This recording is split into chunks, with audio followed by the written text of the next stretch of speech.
Ça marche mieux quand on allume le micro.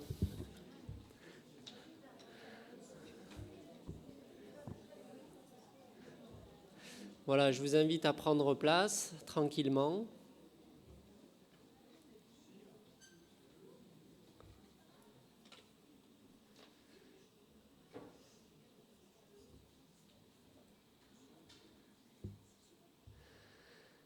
Voilà, bienvenue à toutes et à tous pour ce culte d'adoration pour l'Éternel, le Dieu d'Abraham, Isaac, Jacob. Et nous voulons glorifier et vraiment nous rassembler autour du nom de l'Éternel et du nom de Jésus-Christ, notre Sauveur et Seigneur. Et c'est vraiment une grande joie que nous avons de pouvoir nous rassembler chaque semaine. Le dimanche était le premier jour de la semaine.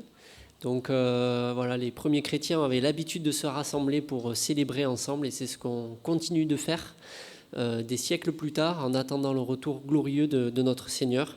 Je vous invite en guise d'introduction de chanter un premier chant, ce chant qui s'appelle « Tout joyeux, bénissons le Seigneur » et je vous invite à vous lever pour qu'on chante ensemble ce chant d'adoration.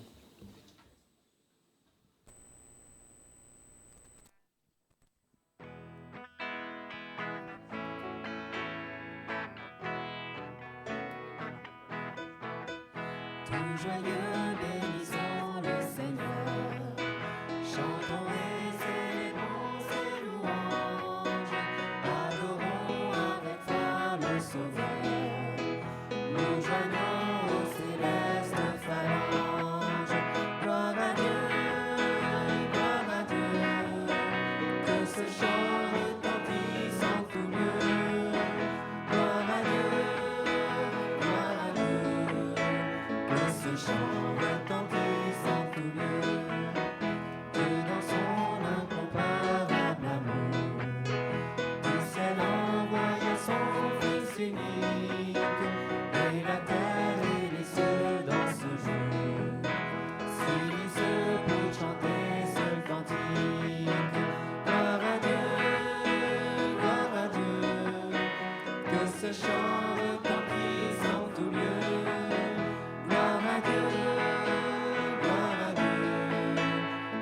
Chant retentisse en tout lieu, le châtiment qui produit la paix.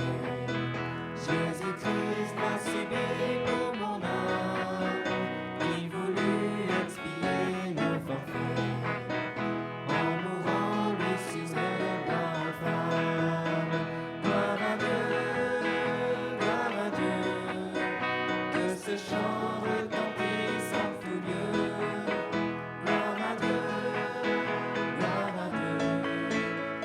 Ce chant retentisse en tout lieu, nous voulons en retour mon Sauveur, t'aimer par-dessus toute autre chose, forme ton amour dans notre cœur, et puis de chacun de nous dispose. Gloire à Dieu, que ce chant retentisse en tout lieu.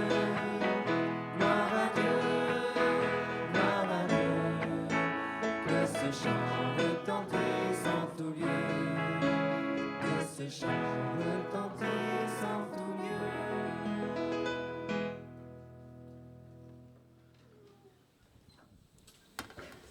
Nous allons prier. Seigneur notre Dieu, c'est vrai, c'est avec grande joie que nous sommes rassemblés en ton nom, que nous voulons prendre ce temps spécial, privilégié pour partager avec nos frères et sœurs notre adoration.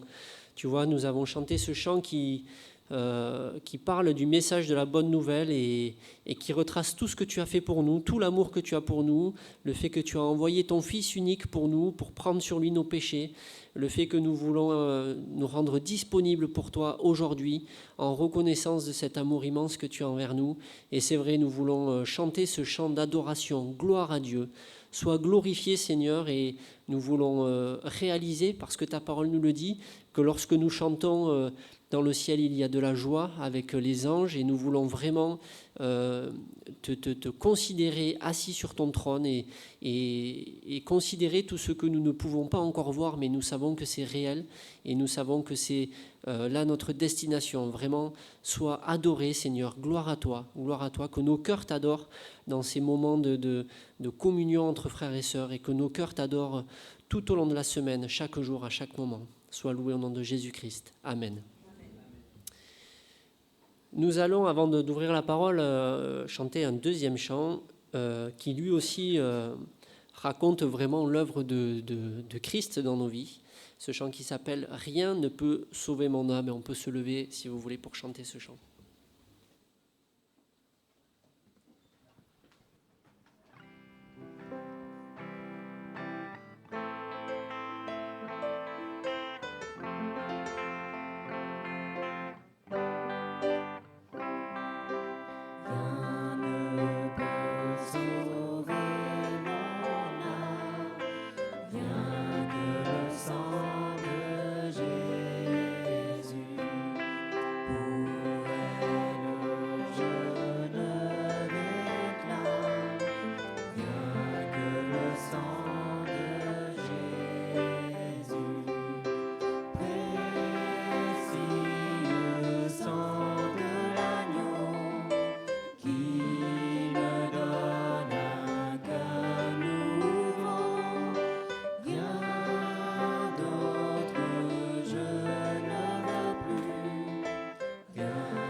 Vous pouvez prendre place. C'est vrai que plus on avance dans notre marche avec le Seigneur et plus le titre de ce chant devient une évidence. Rien ne peut sauver mon âme, rien que le sang de Jésus. Et plus on avance et plus on se rend compte que notre cœur nouveau est centré et focalisé sur cette réalité de Jésus-Christ. Et tout le reste, en fait, s'évapore et c'est Jésus-Christ qui devient vraiment le centre, le tout de notre vie. Je vous propose d'ouvrir la Bible. On va partager quelques versets dans le chapitre 51 d'Ésaïe. On va lire pour commencer les 5 premiers versets. Ésaïe 51.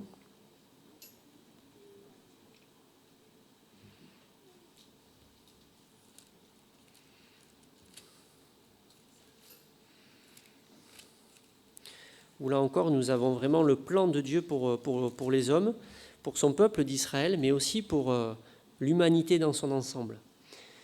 Donc Ésaïe 51. Écoutez-moi, vous qui poursuivez la justice, qui cherchez l'Éternel, portez les regards sur le rocher d'où vous avez été taillé, sur le creux de la fosse d'où vous avez été tiré. Portez les regards sur Abraham, votre père, et sur Sarah qui vous a enfanté, car lui seul je l'ai appelé, je l'ai béni et multiplié. Ainsi l'Éternel a pitié de Sion, il a pitié de toutes ses ruines. Il rendra son désert semblable à un Éden, et sa terre aride à un jardin de l'Éternel. La joie et l'allégresse se trouveront au milieu d'elle, les actions de grâce et le chant des cantiques. Mon peuple, sois attentif, ma nation, prête-moi l'oreille, car la loi sortira de moi, et j'établirai ma loi pour être la lumière des peuples. Ma justice est proche, mon salut va paraître, et mes bras jugeront les peuples. Les îles espéreront en moi, elles se confieront en mon bras.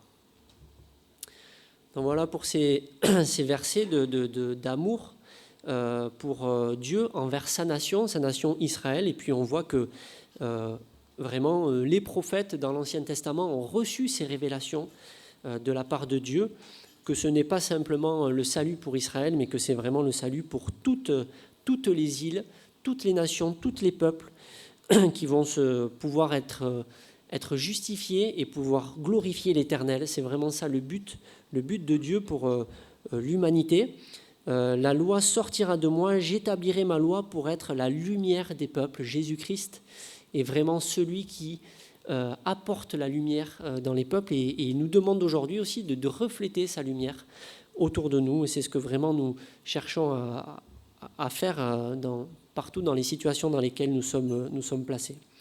Et je vous invite à chanter ce chant qui reprend aussi cette idée « Je t'exalterai Seigneur ». On peut se lever pour chanter ce chant.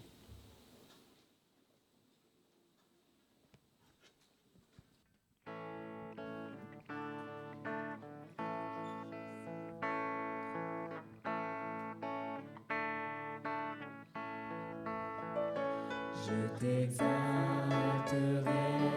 Seigneur, parmi toutes les nations. Je célébrerai, je chanterai ta gloire, car ton immense amour s'élève jusqu'aux nues. Ta fidélité jusqu'aux cieux. Seigneur, élève-toi au-dessus des cieux, que ta gloire remplisse l'univers. Seigneur, élève-toi au-dessus des cieux, que ta gloire remplisse l'univers. Je t'exalterai, Seigneur, parmi toutes les nations. Je célébrerai, je chanterai ta gloire, car ton immense amour s'élève jusqu'aux nues. Ta fidélité jusqu'aux cieux. Seigneur,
Que ta gloire remplisse l'univers, ça sera un jour merveilleux lorsque cette gloire sera visible depuis la terre. Un jour merveilleux pour ceux qui se sont confiés en lui, mais un jour de jugement malheureusement pour ceux qui seront restés rebelles. Et nous allons poursuivre notre lecture dans Ésaïe 51. On va lire les versets 6 à 8.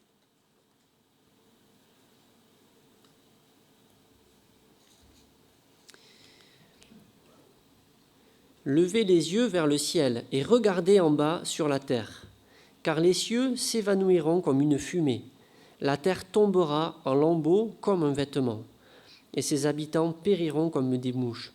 Mais mon salut durera éternellement, et ma justice n'aura point de fin. Écoutez-moi, vous qui connaissez la justice, peuple qui a ma loi dans ton cœur.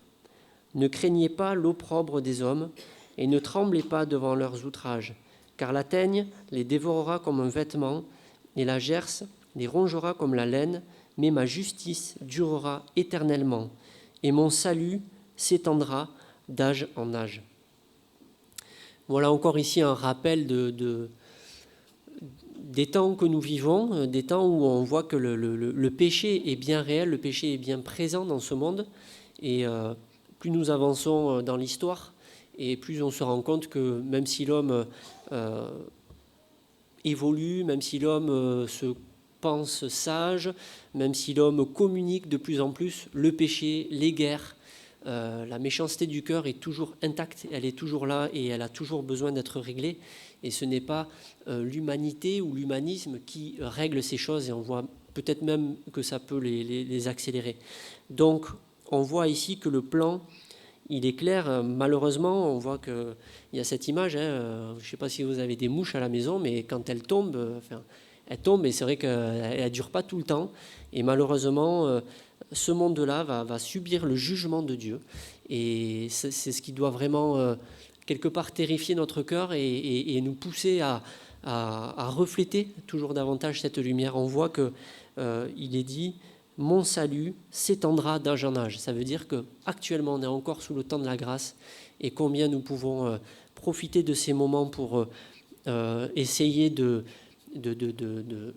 témoigner de l'amour de Christ. On a chanté mardi soir un chant, comment il s'appelle ce chant qu'on a chanté, c'est pas « dites-le aux autres », je ne sais plus, Alain, tu peux m'aider ? Cherchons-les. Savons-nous le prix d'une âme ? Cherchons-les tant qu'il est encore temps. On a chanté ce chant mardi soir, et vraiment ça doit être ce qu'on a dans le cœur, ce désir d'aller partager ce salut avec tous les hommes. Et je vous invite à chanter ce nouveau chant. On peut rester assis pour chanter ce chant qui parle donc du salut, de notre rocher. Il a été question de rocher sur lequel on doit s'appuyer. Ce rocher, c'est Jésus-Christ, et ce chant s'appelle « Jésus, je te suivrai ».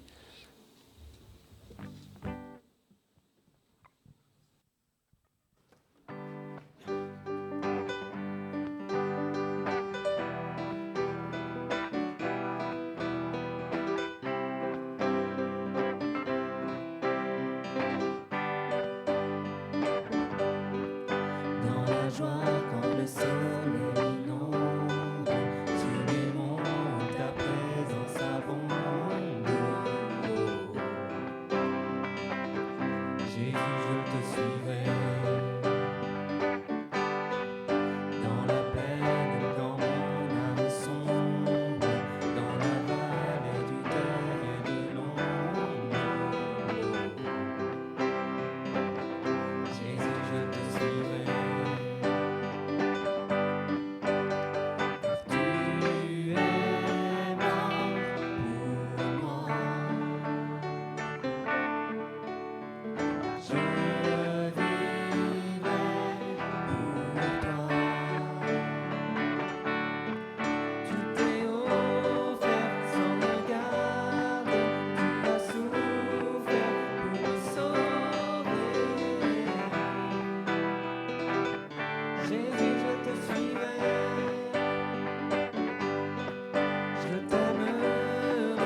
Après avoir adoré le Seigneur par l'échange, je vous propose maintenant un moment d'adoration par la prière. Donc, que chacun se sente libre de prier par des prières intelligibles à haute voix. Et je terminerai ce moment en priant aussi.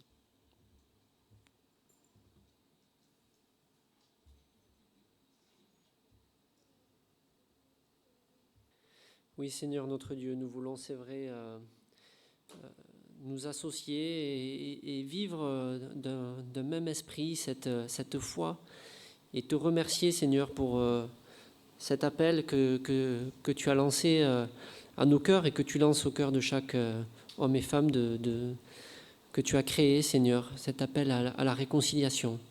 Nous voulons te remercier, Seigneur, parce qu'un jour tu as disposé nos cœurs pour recevoir cette lumière et c'est une joie, c'est une grâce et nous voulons vraiment te remercier. On te prie pour que ce message qui ne bouge pas, pour que ce message soit entendu, soit compris. Et on veut te remercier parce qu'on voit combien encore aujourd'hui tu accomplis le miracle du salut dans le cœur des hommes et femmes qui se tournent vers toi, qui se repentent, qui plient le genou devant toi, qui se soumettent et qui reconnaissent que par eux-mêmes ils ne peuvent pas, Seigneur. C'est ce que nous voulons vraiment faire jour après jour, nous rappeler que nous dépendons totalement de toi, que nous t'appartenons. Et merci, Seigneur, de continuer à nous faire grandir et de couper toutes les choses à côté qui sont inutiles dans nos vies pour que vraiment nous puissions profiter de cette sève qui coule en nous, qui vient de toi, Seigneur. Nous avons été greffés sur toi et combien nous sommes heureux de cela. Et nous te disons ensemble merci, Seigneur. Sois loué et béni au nom de Jésus-Christ. Amen.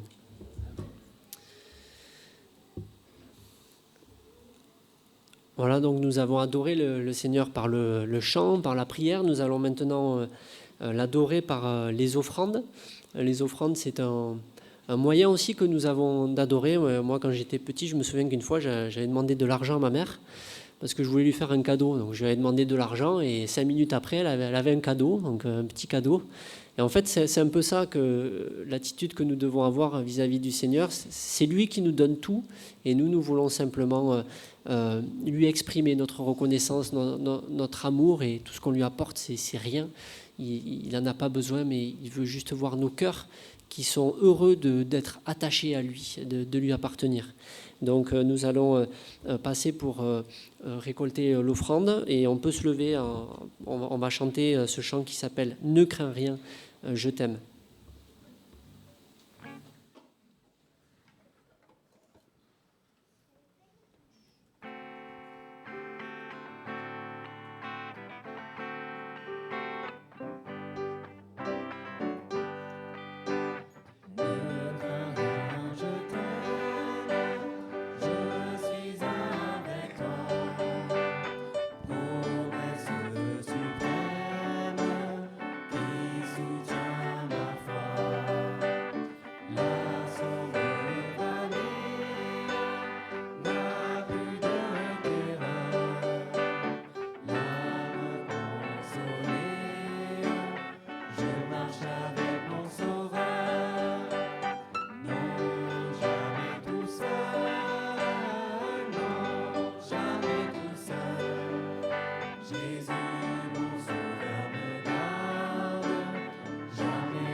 Les dangers accourent, subtils inconnus, de près ils m'entourent, plus près est Jésus, qui dans le voyage me redit c'est moi.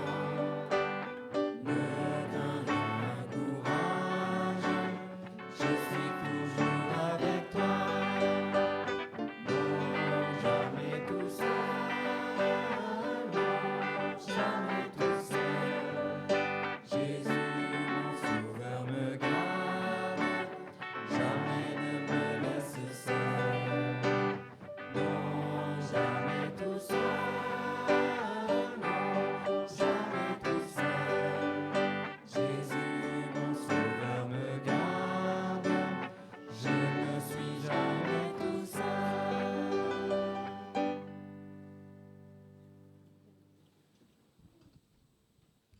Prions pour les offrandes.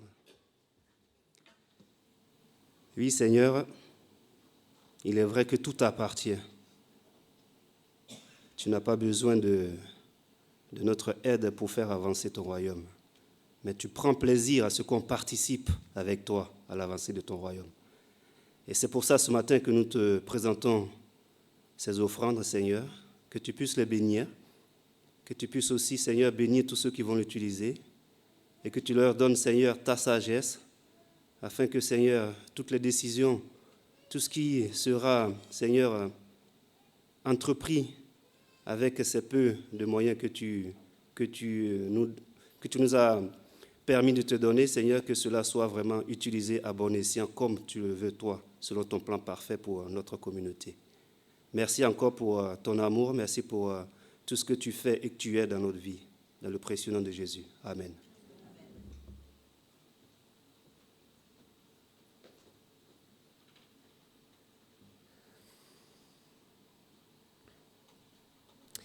Alors, nous allons poursuivre la lecture dans Ésaïe 51, au verset 9 à 12.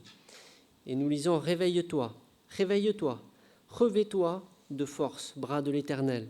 Réveille-toi comme au jour d'autrefois, dans les anciens âges. N'est-ce pas toi qui abattis l'Égypte, qui transperça le monstre? N'est-ce pas toi qui as mis à sec la mer, les eaux du grand abîme, qui fraya dans les profondeurs de la mer un chemin pour le passage des rachetés? Ainsi les rachetés de l'Éternel retourneront. Ils iront à Sion avec des chants de triomphe. Et une joie éternelle couronnera leur tête. L'allégresse et la joie s'approcheront. La douleur et les gémissements s'enfuiront. C'est moi qui vous console. Qui es-tu pour avoir peur de l'homme mortel et du Fils de l'homme pareil à l'herbe? Nous voyons ici un rappel de ce que l'Éternel a fait pour son peuple. Et c'est aussi ce que souvent nous devons faire, c'est nous rappeler tous les moments de notre vie où le Seigneur a lui-même accompli des délivrances incontestables, miraculeuses, et on peut tous témoigner de ça, de ces moments charnières où vraiment l'Éternel nous a guidés, nous a délivrés et nous a amenés sur son chemin.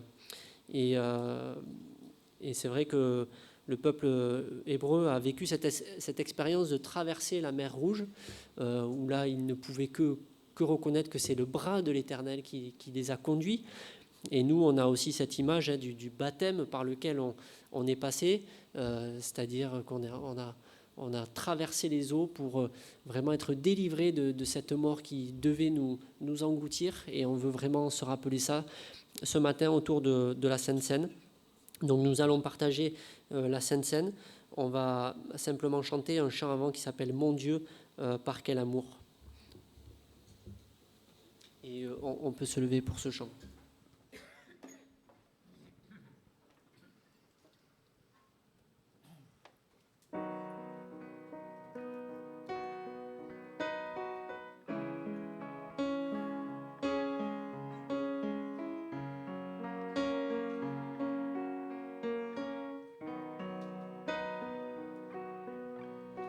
Mon Dieu, par quel amour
Je vais inviter les frères et sœurs que j'ai sollicités pour distribuer les frères que j'ai sollicités pour distribuer la Sainte Seine. Et j'invite donc tous ceux qui veulent partager le pain et le vin à se lever pour qu'on puisse distribuer facilement. Et je rappelle donc que la parole nous invite à être à nous rappeler de ce moment, de ce qu'il représente, le sacrifice, la mort de Jésus-Christ et sa résurrection, son corps qui a été donné, son sang qui a été versé pour nous racheter. Et également, la parole nous invite à être dans une attitude de paix intérieure et vis-à-vis aussi des frères et sœurs. Donc, ceux qui veulent participer, je vous invite à pouvoir vous lever pour qu'on distribue ensemble. Et nous nous attendrons pour prendre les éléments ensemble.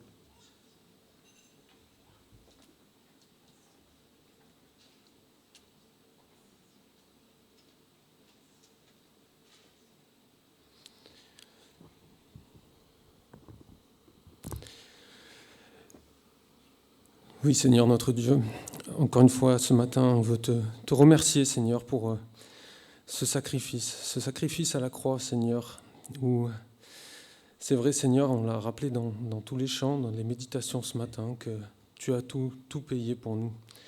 Tu es allé jusqu'au bout de la croix, Seigneur, alors que nous ne méritions pas. Nous sommes si imparfaits devant ta grandeur, Seigneur, et Seigneur, on ne peut que s'incliner devant ce sacrifice parfait que tu as fait pour nous ouvrir les portes de la vie éternelle. Merci notre Dieu, merci Seigneur Jésus-Christ d'avoir porté cette croix et d'être allé jusqu'à la mort, Seigneur, pour nous donner la vie. Merci Seigneur, et c'est par ce pain, Seigneur, qu'on se souvient de ce que tu as fait pour nous. En ton nom, Seigneur Jésus-Christ. Amen. Prenons le pain.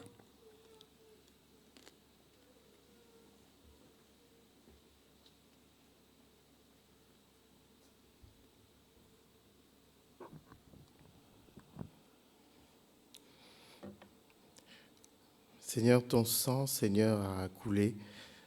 Et comme nous l'avons chanté ce matin, ton sang a ouvert des portes.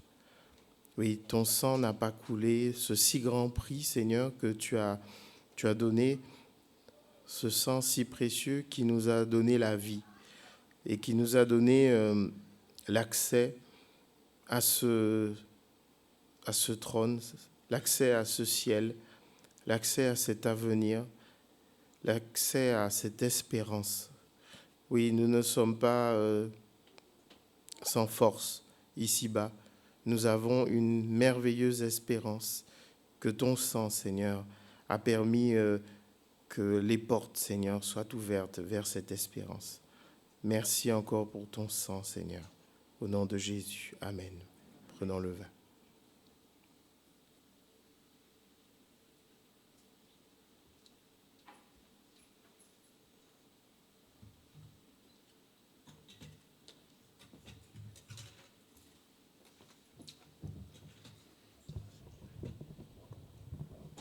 Je vous invite tous à vous lever pour qu'on chante ce chant Merveilleux changement. Donc nous laisserons la place à Alain qui va nous porter le message de la part du Seigneur.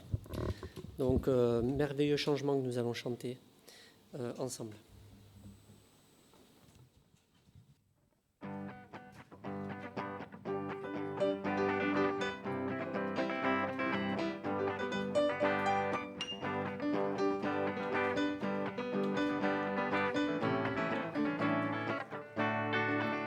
Merveilleux changement, je le crie de nouveau, quand Jésus entra dans mon cœur.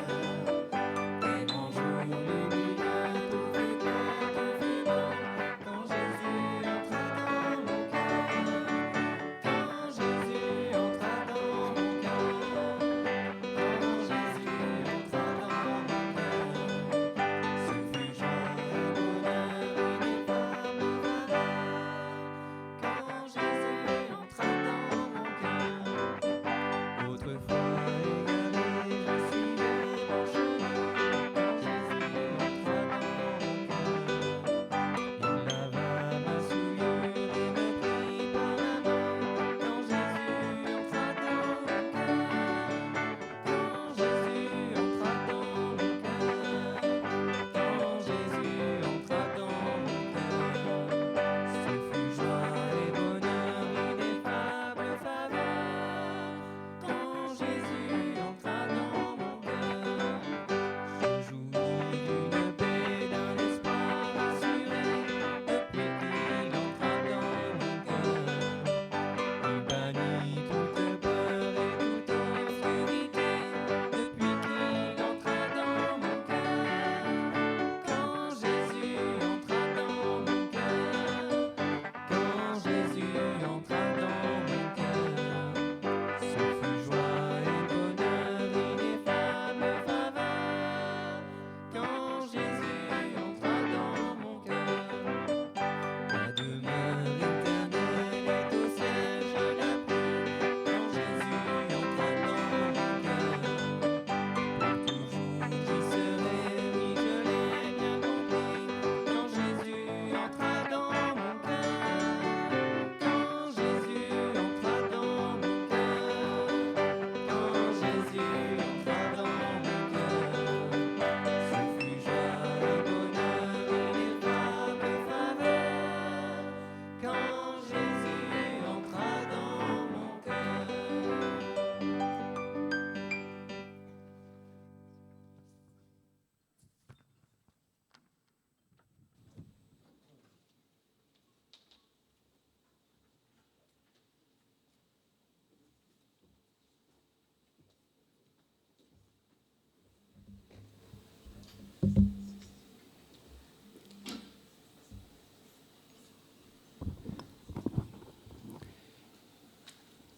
Dans le monde religieux, cette année, il y a une effervescence très particulière.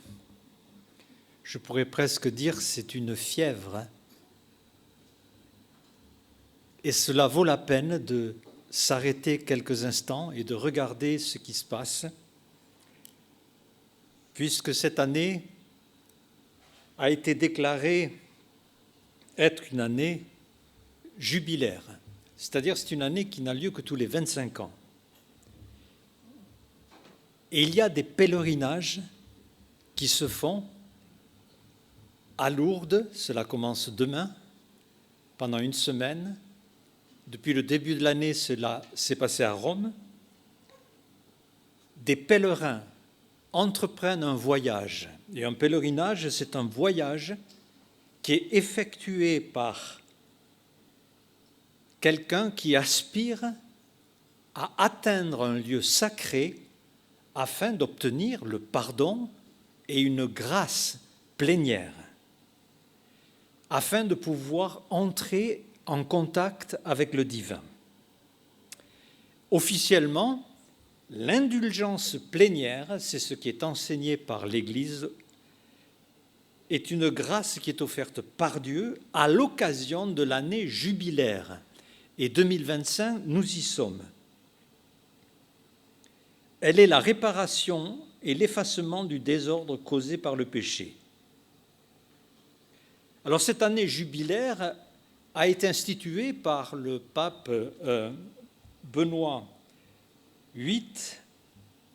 Boniface VIII, en l'an 1300. Alors il a vu que dans l'Ancien Testament, les Juifs allaient vers Jérusalem, donc avec une interprétation très légère, il a institué ces pèlerinages.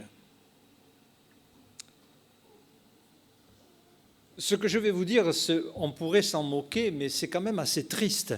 Et je ne veux pas manquer de respect, ni entrer dans la raillerie, mais cela, comme c'est factuel, doit être annoncé ou dénoncé, je ne sais pas quel mot employer, afin que nous prenions conscience de quelque chose, car il y va tout de même de l'obstention du salut. Et ce sont des choses avec lesquelles il ne faudrait pas jouer. Voici dans le site officiel de l'Église ce que nous lisons. Donc, cette année, notre pèlerinage s'annonce grandiose, le thème « Regardez son étoile ». Y participer s'inscrit dans le cadre du jubilé, donc c'est tous ceux qui vont arriver à Lourdes.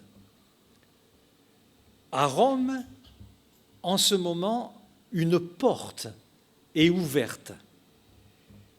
Une porte sainte qui se trouve dans une basilique. Mais comme il y a plusieurs basiliques à Rome, il y a 5 portes semblables à celles que l'on va vous montrer maintenant. Ces portes sont habituellement fermées. Pendant 25 ans, elles sont fermées. Cette année, la porte est ouverte. Et bien sûr, la franchir permet d'obtenir l'indulgence plénière de tous ces péchés. Et le site officiel de Rome nous donne la marche à suivre dans le site Rome Jubilaum. Le passage de la porte sainte permet aux pèlerins d'obtenir l'indulgence plénière. Il est avant tout nécessaire d'accéder au site officiel du jubilé, https://jubilaum25, etc. Si vous êtes un pèlerin individuel, cliquez sur espace réservé et remplissez le formulaire d'inscription sur le site. Pour compléter votre inscription, vous devez confirmer votre adresse e-mail en ouvrant le lien présent dans l'email de confirmation qui arrivera à l'adresse e-mail que vous avez utilisée pour vous inscrire. En accédant à l'espace réservé, la carte de pèlerin numérique s'affichera dans la partie supérieure droite de l'écran avec le QR code unique nécessaire pour participer au pèlerinage. Après quoi, il vous suffira de vous inscrire au pèlerinage de votre choix en accédant à l'onglet Pèlerinage de la section Inscription Porte Sainte, où vous pourrez choisir le jour et enfin entrer par la Porte Sainte et être sauvé.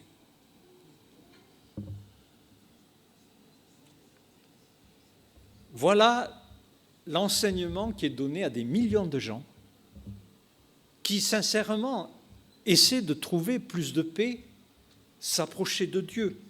Et tout cela à cause du verset de Jean 10, verset 9, quand le Seigneur dit « Je suis la porte.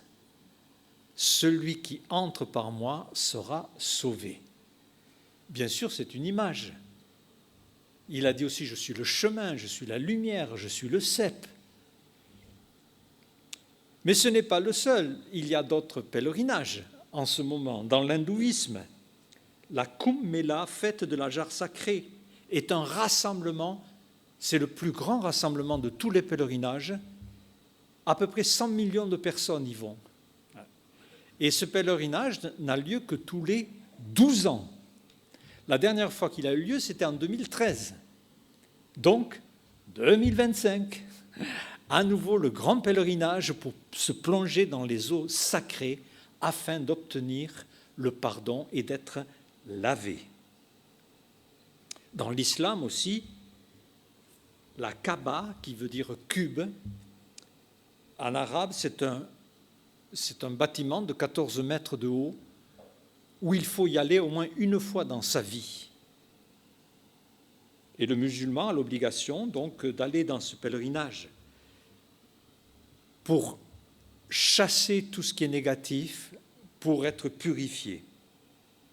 Et le point commun de ces pèlerinages, c'est arriver par un contact physique, un déplacement physique, arriver à obtenir le pardon. Parce que dans le lieu d'arrivée, il y a quelque chose de sacré. Alors nous connaissons le pèlerinage de Compostelle. Saint Jacques de Compostelle, de quoi s'agit-il?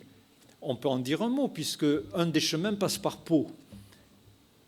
Eh bien, c'est que l'apôtre Jacques, je ne sais pas si vous le savez, serait enterré dans ce village. Donc, on a construit une basilique et en s'approchant du corps de l'apôtre Jacques, on va obtenir le pardon.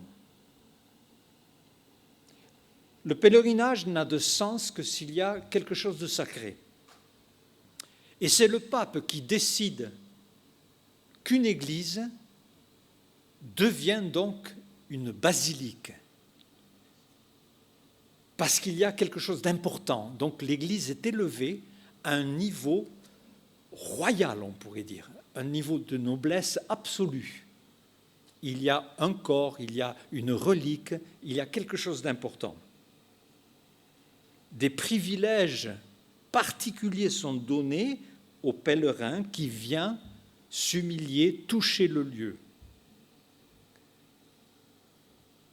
Nous avons aussi quelque chose à dire sur la basilique. Nous n'avons pas de basilique. Jamais nous n'appellerons notre église une basilique. Mais quand même, nous avons Jacques 2,8 qui nous dit « Si vous accomplissez la voie royale », donc ça c'est déjà un chemin à emprunter, selon l'Écriture, tu aimeras ton prochain comme toi-même, vous faites bien. La voie royale du chrétien, c'est de s'aimer les uns les autres. Et la voie royale, le mot royal, c'est basilique. Et ce mot a été pris pour le fixer à un bâtiment qui devient quelque chose de capital. La question qui se pose, est-ce qu'un lieu peut devenir saint? Est-ce qu'un lieu particulier pourrait être un lieu de rendez-vous entre Dieu et l'homme? Quand Dieu s'est révélé à Moïse, il lui parle au travers d'un buisson, et dans Exode 3, vous avez ce verset, ce détail, où Dieu dit « N'approche pas d'ici, n'approche pas, ôte tes souliers, car le lieu sur lequel tu te tiens est saint. » Alors là, c'est presque le contraire. Dieu est là, mais Dieu dit à Moïse « N'approche pas. N'approche pas. » Et puis le tabernacle est construit, Dieu va habiter parmi les hommes. Évidemment, c'est un lieu géographiquement défini. La gloire remplissait le Saint des Saints, mais là encore, surtout que l'homme n'y entre pas. Une fois, un roi, Osias, a osé. Il l'a fait, il a été frappé de lèpre. Donc, dans la Bible, s'approcher de la sainteté n'est pas aussi simple que cela. Seul le sacrificateur y allait une fois par an, en apportant le sang du sacrifice. Évidemment, tous les pèlerinages de cette année, en particulier 2025, ont pour objectif d'essayer de toucher un lieu saint, quelque chose de sacré. Alors c'est vrai que dans la Bible, il y a eu des déplacements. Et quand les Juifs se trouvaient dans tous les pays, et même en Israël, on venait à certaines fêtes, à Pâques, à Pentecôte, à la fête des tabernacles, on venait là où était le temple, là où Dieu se trouvait, où la gloire de Dieu se trouvait. Et nous avons un magnifique passage qui nous montre l'esprit dans lequel les Juifs s'approchaient du temple. Psaume 122. « Je suis dans la joie quand on me dit « Allons à la maison de l'Éternel ». Là, la maison de l'Éternel, ce n'est pas une basilique quelque part. Nos pieds s'arrêtent dans tes portes, Jérusalem. Jérusalem, tu es bâtie comme une ville dont les parties sont liées ensemble. C'est là que montent les tribus de l'Éternel, selon la loi d'Israël, pour louer le nom de l'Éternel. Et quand les Juifs venaient à Jérusalem, c'est avec beaucoup de joie. Ils louaient le nom de l'Éternel. En plus, ils apportaient les prémices de leur récolte. Ils faisaient des offrandes à l'Éternel. Et donc, c'était une façon d'exprimer la reconnaissance de la bénédiction de Dieu sur leur champ.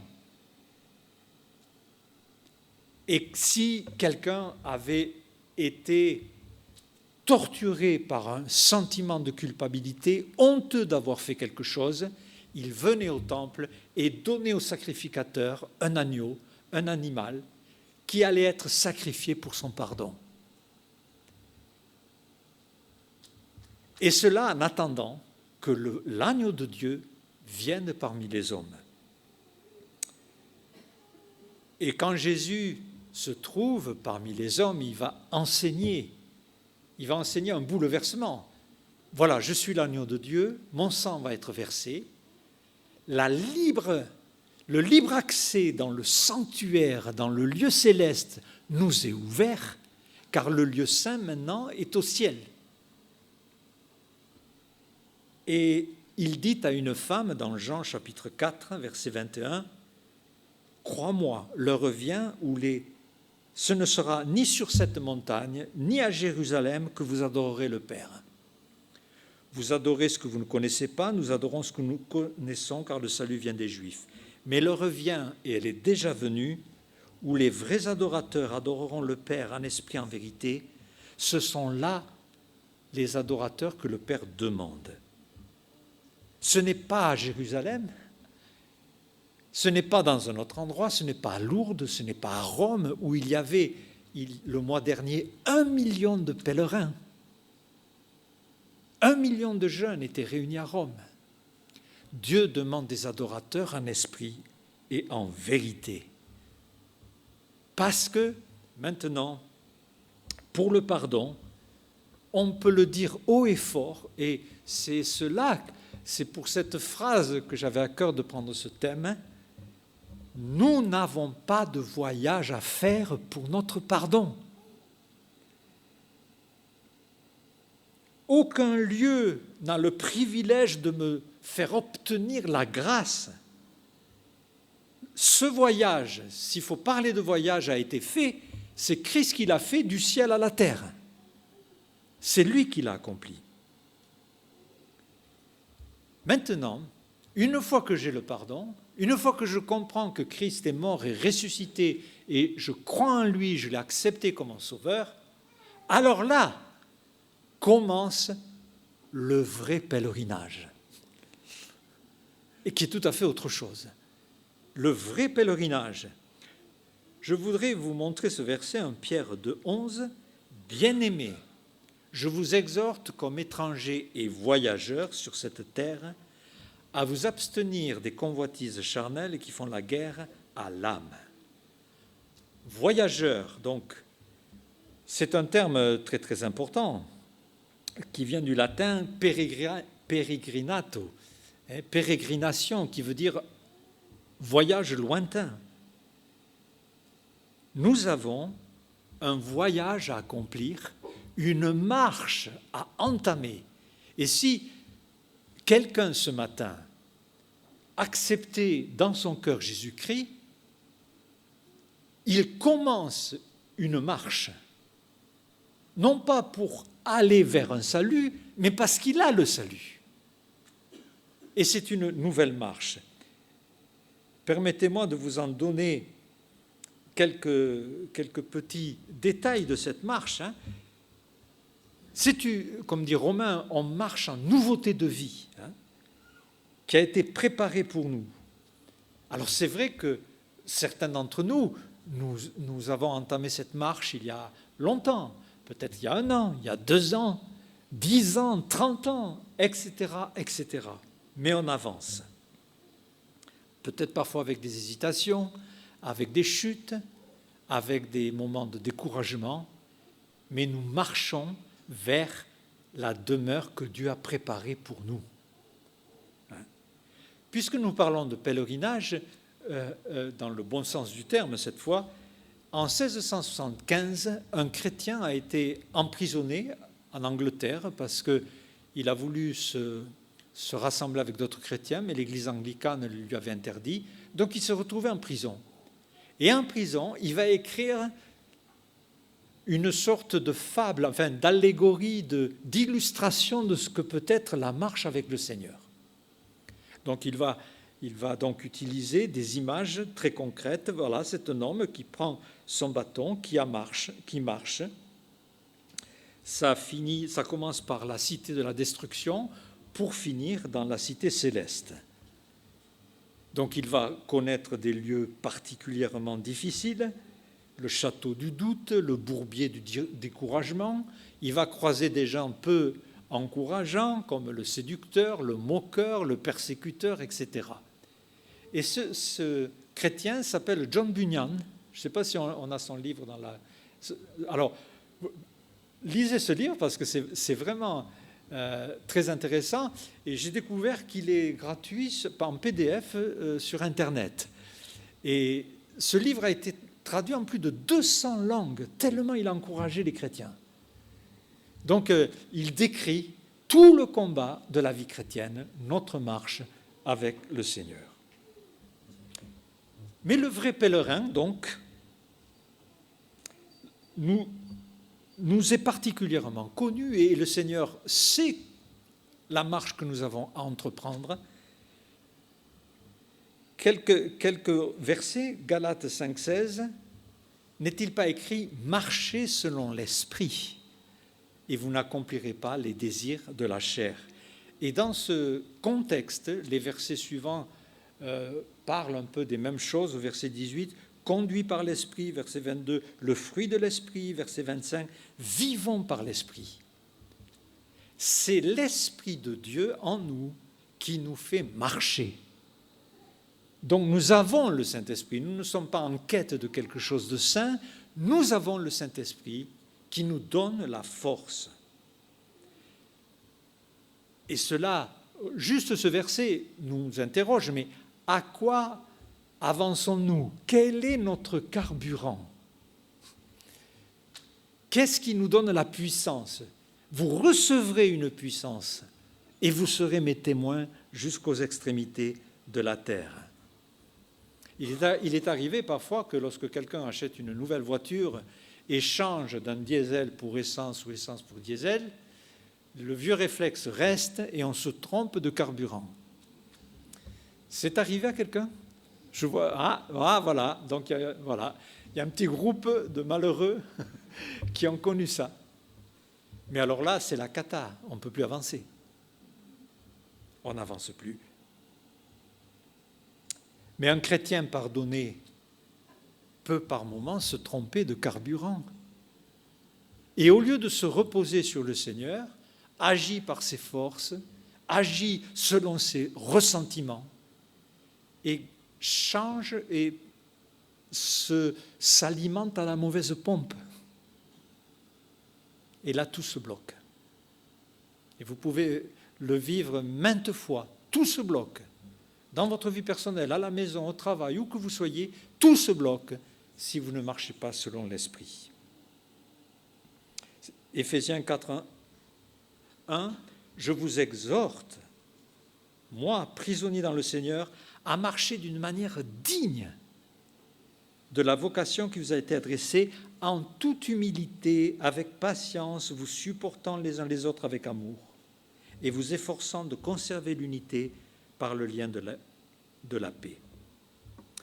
Une autre vérité qui m'encourage dans ma marche avec le Seigneur, c'est que pour le vrai pèlerin, notre marche est fixée d'avance. Dieu a un plan pour notre vie et nous devons vraiment l'écouter. Déjà, par sa parole, nous avons plein d'indications de choses à faire, à ne pas faire. Le psaume 32, 8, « Je t'instruirai, je te montrerai la voie que tu dois suivre, je te conseillerai, j'aurai les regards sur toi. » Il est évident que je ne vais pas trouver dans la Bible le nom de la jeune fille ou du jeune homme avec lequel je dois me marier. Mais je vais trouver plein d'indications de comment préparer cette rencontre. Notre Seigneur nous invite à un itinéraire défini. Et si nous pouvions accepter Jérémie 10, 3, ce n'est pas à l'homme, quand il marche, à diriger ses pas. Laissons le Seigneur être notre guide. Une autre vérité du vrai pèlerin, selon Éphésiens 5, 2, nous marchons dans l'amour, à l'exemple de Christ qui nous a aimés et qui s'est livré lui-même à Dieu pour nous comme une offrande. Et Philippiens 3, 16, 17, seulement au point où nous sommes parvenus, marchons de même pas. Soyez tous mes imitateurs. Portez les regards sur ceux qui marchent selon le modèle que vous avez en nous. Vous vous rendez compte que votre marche à vous est une leçon spirituelle pour d'autres qui vous regardent. Est-ce que nous sommes un facteur d'encouragement, d'entrer dans cette marche et d'y persévérer? Et là, il est question de lien spirituel, de marcher dans l'unité de l'esprit. C'est une unité profonde qui donne une démonstration de l'amour de Christ. Et notre marche, elle n'est pas solitaire. Et ça, c'est merveilleux. Dieu a créé, a voulu dans son institution, son Église, je bâtirai mon Église, donc ça c'est l'ensemble de tous les croyants, mais évidemment, ce dimanche matin, tous les croyants ne peuvent pas se retrouver. C'est matériellement impossible. Et puis Dieu a créé une deuxième institution, c'est les églises locales, église d'Éphèse, de Philippe, de Pau, etc., etc. Et dans l'église locale, déjà, en marchant d'un même pas dans l'amour, nous faisons la démonstration aussi de l'amour de Christ. Aujourd'hui, on organise des actions communes à la mode un peu CGT, donc on manifeste pour quelque chose très ponctuellement, mais c'est de l'organisation, ce n'est pas ça l'amour chrétien. L'amour chrétien, c'est d'un tout autre niveau, c'est de pouvoir ensemble, mois après mois, année après année, marcher d'un même pas. Le vrai pèlerin aussi apprend à marcher dans la lumière. 1 Jean 1, 7, si nous marchons dans la lumière comme il est lui-même dans la lumière, eh bien nous sommes mutuellement en communion avec lui. C'est un grand défi pour le vrai pèlerin, marcher dans la lumière et refuser les ténèbres, refuser ce qui n'est pas de Dieu. Un jour, on avait interviewé un homme qui avait traversé les États-Unis à pied. Il était parti d'une côte pour arriver à l'autre côte. Et on lui a demandé alors, quel a été le plus grand obstacle? Qu'est-ce qui a fait qu'à un moment donné, vous ne pouviez plus marcher? Il a répondu ceci. Oh, ce n'est pas les montagnes que je devais traverser, ce n'étaient pas les longues plaines, ce n'était même pas la météo. Ce qui m'a bloqué, c'était le petit caillou qui rentrait dans la chaussure. Alors là, coupé net. J'étais obligé de m'arrêter et de l'enlever. Vous savez, parfois, il n'est pas si compliqué que ça de reprendre la marche si on se rendait compte qu'il suffit d'enlever le caillou qui nous fait si mal. Et il y a des choses qui nous irritent, il y a des choses que l'on garde et on souffre avec plutôt que de l'enlever. Avez-vous besoin de vous réconcilier avec quelqu'un? Avez-vous besoin de clarifier quelque chose? Marchons dans la lumière. Avez-vous une pratique ou quelque chose que Dieu n'approuve pas et vous le savez, mais c'est un caillou dans votre chaussure? Il faut l'enlever. Il faut l'enlever, sinon vous serez toujours malheureux. Et n'allez pas demander à des frères de prier pour que vous grandissiez. Ça ne marchera pas, même s'ils prient. Ce que Dieu attend, c'est que vous enleviez le caillou. Un vrai pèlerin marche avec toujours une assistance. On s'essouffle. Vous avez remarqué, quand il y a des courses, là, regardez le Tour de France ou d'autres courses, vous avez toujours la voiture d'assistance. S'il crève, s'il se blesse, s'il tombe, aussitôt, il y a des voitures qui s'arrêtent et le coureur n'est pas tout seul. Nous ne sommes pas tout seuls. Psaume 37, 23, « L'Éternel a fermi les pas de l'homme, il prend plaisir à sa voie, il prend plaisir à votre marche. S'il tombe, il n'est pas terrassé, car l'Éternel lui prend la main. » Alors notre pèlerinage à nous, notre voyage en tant qu'étranger maintenant, puisque nous avons une demeure céleste, peut être accompagné de moments de chute, de découragement. Et je me suis demandé, mais qu'est-ce qui nous décourage? Alors c'est tout un thème en soi, mais je vous cite deux petites pensées. La première, ce qui peut décourager quelqu'un et le faire stopper dans sa marche, en plus du petit caillou dans la chaussure, c'est la façon dont on regarde les autres. 1 Corinthiens, il est écrit seulement, attendez, j'ai d'autres passages à vous montrer d'abord. Malachie 3, 14, vous avez dit, c'est en vain que l'on sert Dieu, qu'avons-nous à gagner pour observer ses préceptes et à marcher avec tristesse? Maintenant, nous estimons heureux les hautains, les méchants prospèrent. Ils tentent Dieu, ils échappent. Qui d'entre nous, en regardant ceux qui vivent dans le péché, qui ne sont pas chrétiens, prospérer, se développer, ne s'est pas dit, mais est-ce que j'ai choisi le bon chemin? Et finir par marcher dans la tristesse parce qu'on aurait eu envie, quelque part, d'avoir la vie que l'on est en train d'observer chez d'autres personnes. Un autre passage nous dit, c'était difficile de comprendre ces choses jusqu'à ce que je vois le sort final qui leur est réservé.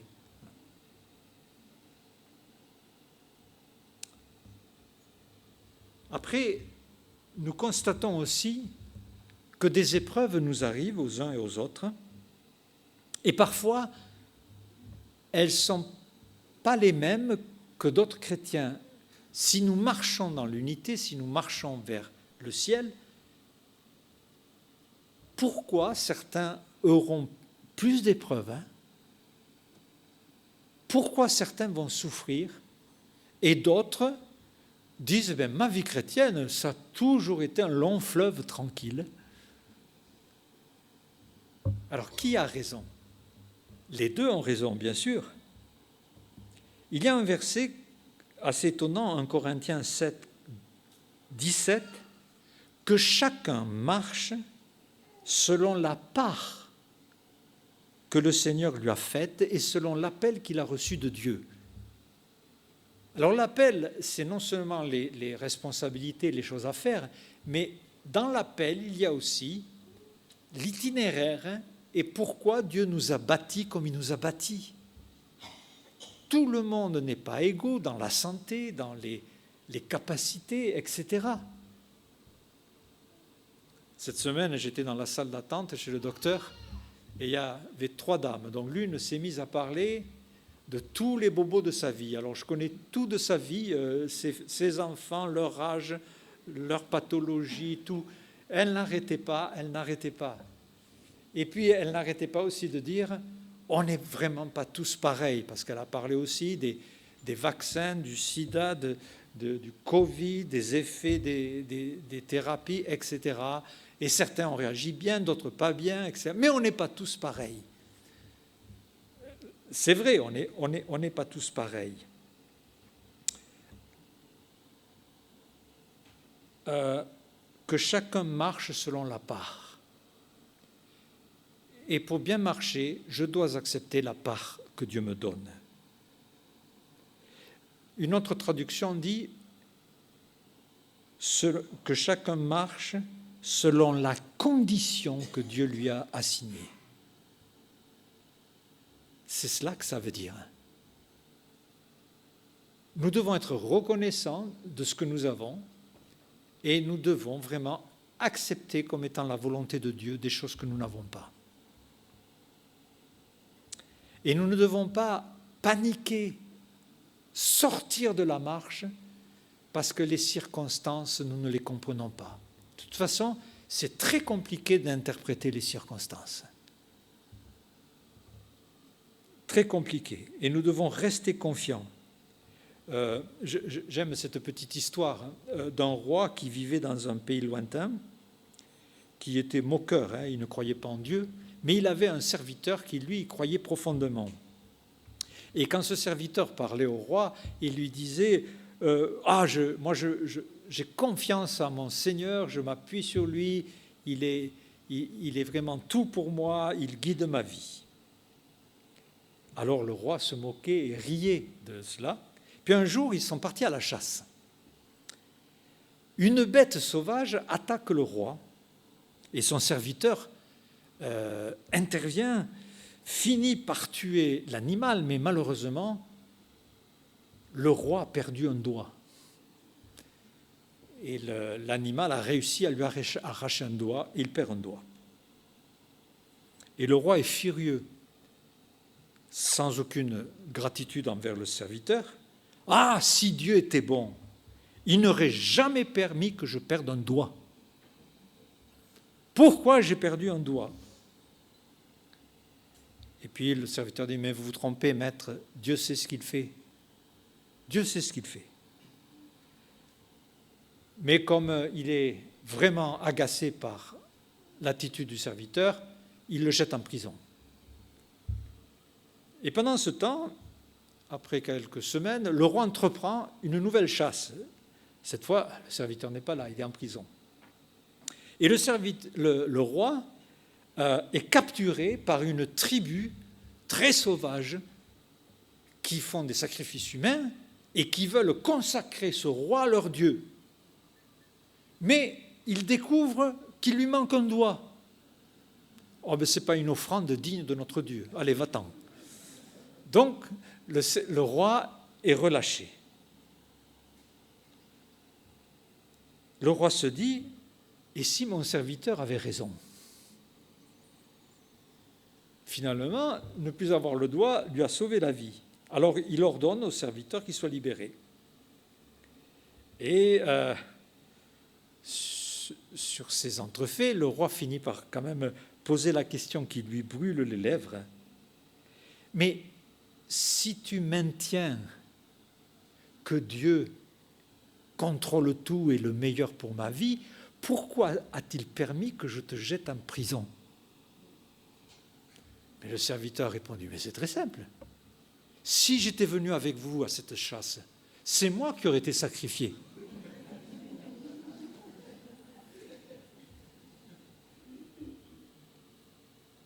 Je vous laisse deux versets dans Ésaïe 40, verset 11. Et ne perdons pas de vue cela à chaque instant. C'est un verset qui me touche beaucoup. Comme un berger, il paîtra son troupeau. Il prendra les agneaux dans ses bras, il les portera dans son sein et il conduira les brebis qui allaitent. Voilà le genre de berger qu'est le Seigneur pour nous. Il conduit le troupeau, et si une brebis, un agneau ne peut pas avancer, ne peut pas marcher, il les prend dans ses bras. Nous sommes précieux pour lui. Ésaïe 40 et plus tard, dans le verset 31, « Ceux qui se confient en l'Éternel renouvellent leur force, ils prennent le vol comme les aigles, ils courent et ne se lassent point, ils marchent et ne se fatiguent point. » Voilà notre marche, où nous pouvons marcher joyeux, sachant qu'on n'est pas tout seul. On peut marcher joyeux parce que notre place est préparée.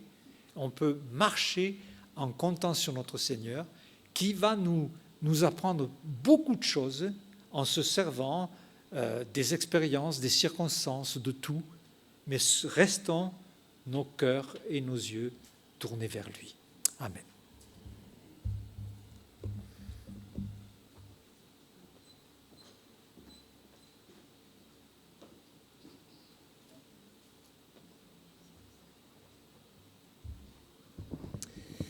Merci Alain pour ce message et très digeste, très facile à garder pour méditer dessus tout au long de cette semaine et c'est vrai toujours nous permettre de méditer sur le parcours, le cheminement, le pèlerinage qui est le nôtre et dans lequel nous sommes engagés avec le Seigneur. Nous allons chanter pour clôturer un dernier chant. Juste avant, je voudrais profiter pour rappeler quelques annonces au niveau de... Donc